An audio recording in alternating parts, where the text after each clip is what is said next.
After the closing of the Rodney and Dickinson complexes, residents' life at the University of Delaware has been hard at work to get new dorms up and functioning to make up for the lost living spaces.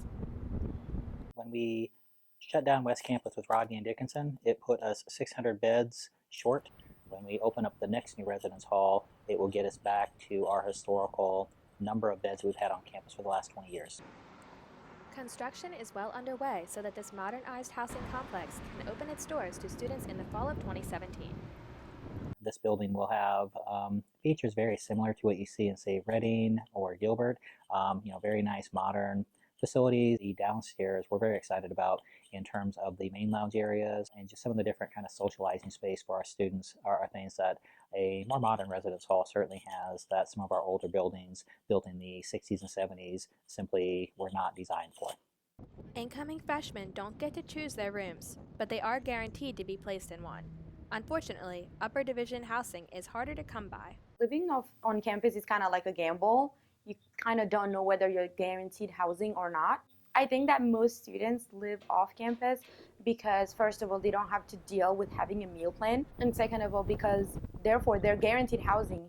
Here, living on campus, sometimes you're putting on the wait list, and sometimes there isn't even an option for you.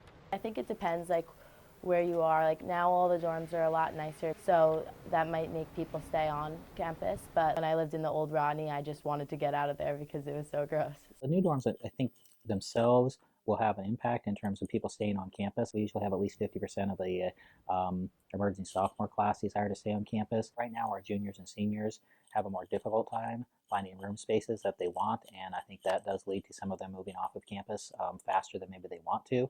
With more and more freshmen being admitted each year, Res Life has had to step up its game. This means a higher quality of living on campus for freshmen of the future. However, the new dorms won't be done soon enough, and rooms are quickly filling up for next year. While everyone who filled out the housing contract back in September is guaranteed a room for the 2016-2017 year, many are feeling dissatisfied and ready to move off campus. Adding 600 more beds would seem to put more options up for grabs in the housing portal.